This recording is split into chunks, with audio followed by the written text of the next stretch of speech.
वाढदिवसाच्या शुभेच्छा तुम्हाला सगळ्या पॅनल कडून. चला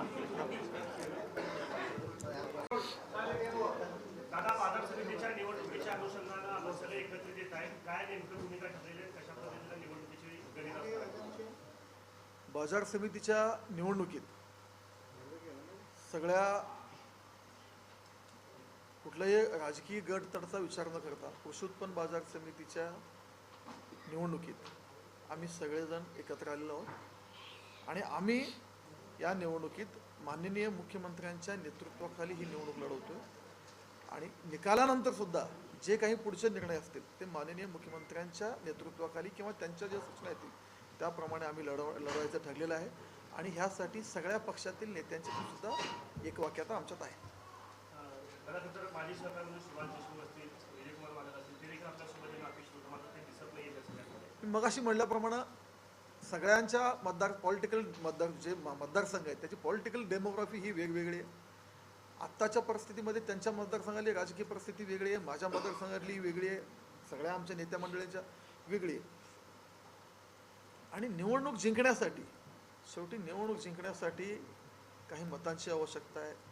ह्यात सहकार क्षेत्रात कुठल्या एका पक्षाचं नेतृत्व मान असलेली अशी परिस्थिती आत्ताच्या घडीला तर आपल्या सोलापूर जिल्ह्यात नाही आहे.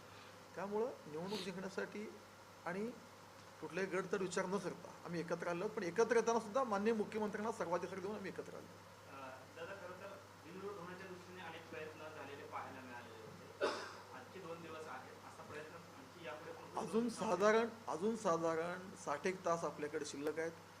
आम्ही प्रयत्न करू, पण एवढ्या मोठ्या प्रमाणात उमेदवारांचे अर्ज दाखल झालेले आहेत तर सगळेच अर्ज निघतील का नाही माहिती नाही, कारण एकही अर्ज राहिला तरी निवडणूक लागणार आहे.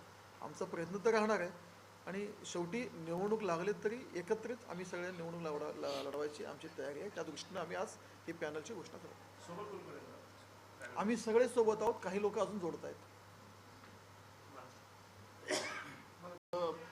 पक्षाचं इथे येत नाही.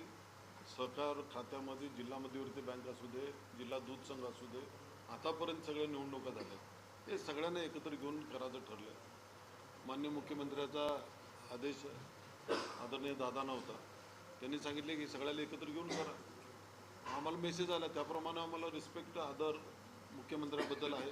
आम्ही गेलो त्यांच्याशी, त्यांनी म्हणला चांगली संस्था आहे, निवडणूक लावून आपण भांडण्यापेक्षाही चांगल्या पद्धतीनं आपण चालूया आणि एकत्र या. जागेचा तिढा काय खूप महत्त्वाचा नाही, आपण ते बसून विषय संपू. आणि हे आम्हाला सगळ्याला मान्य झालं म्हणून आम्ही निर्णय घेतला की काल संध्याकाळी निर्णय घेतला, आज सकाळी परत आमची बैठक झाली, एकमत झालं. जागा वाटपाचं आपण 16 तारखेला सकाळी बघू आणि नंतर आपण जे काय आहे ते आपण सगळे एकत्र लढू आणि प्रेस घेऊन लोकांपर्यंत सांगू. लोकांमध्ये, कार्यकर्त्यांमध्ये, मतदारामध्ये संभ्रम नको आम्ही ही प्रेस घेतली. तुम्ही मध्यंतरी प्रतिक्रिया दिली होती की चांगले लोक जर का मध्यस्थी घातले तर मात्र बिनविरोध निवडणूक होऊ शकते. चांगले लोक आपल्याला भेटलेले आहेत का? कोण असेल? आता बघा याच्यात चांगलं कोण आहे आता मी कसं म्हणू. आपला जो निर्णय आहे तो वरिष्ठांना मान्य असणार का? खासदार भेटले मी सहकारामध्ये आतापर्यंत मी कुणाला विचारलं नाही. सहकाराच्या बाबतीत दिलीप माने स्वयंभू आहे. जिल्हा मध्यवर्ती बँक असू दे, खरेदी विक्री संघाचा असू दे, जिल्हा दूध संघ असू दे, मला कोणी नाही. पण मी रिस्पेक्ट म्हणून आदरणीय मुख्यमंत्री साहेबांचा करतो आणि ते करावं लागतं आहे. मग काय, एखाद्याचा मुख्यमंत्र्याचा मेसेज आला तर मी राजकीय माणूस आहे, मलाही कळतं की आपला फायदा कुठं तोटा कुठं. आपल्याला एका एवढ्या मोठ्या माणसाचं आपण काम ऐकायचं नाही. ते मार्केट कमिटीसाठी संबंध कशाला आपले खराब करायचे. बाजार समितीसाठी जे काही हिताचे निर्णय होणार आहेत आदरणीय साहेबांकडनं करून घ्या. बाजार समिती महत्त्वाची आहे, सोलापूरचा विकास महत्त्वाचा आहे, हाच हेतू आमच्या समोर आहे, बाकी काही नाही. एक कॉमन मिनिमम प्रोग्राम काही ठरलेला आहे का आणि कोणत्या मुद्द्यांवरती आपलं लक्ष असेल बाजार समितीमध्ये निवडून आल्या? आज आम्ही एकत्र येऊन निवडणूक लढवतोय. मार्केट कमिटी शेतकऱ्यांच्या हितासाठी जे जे काही चांगलं करता येईल त्या मुद्द्यावर आम्ही एकत्रित आहे. तसं स्पेसिफिक काय ठरलं तर तुम्हाला सगळ्यांना सांगून आपण पुढे जाऊ.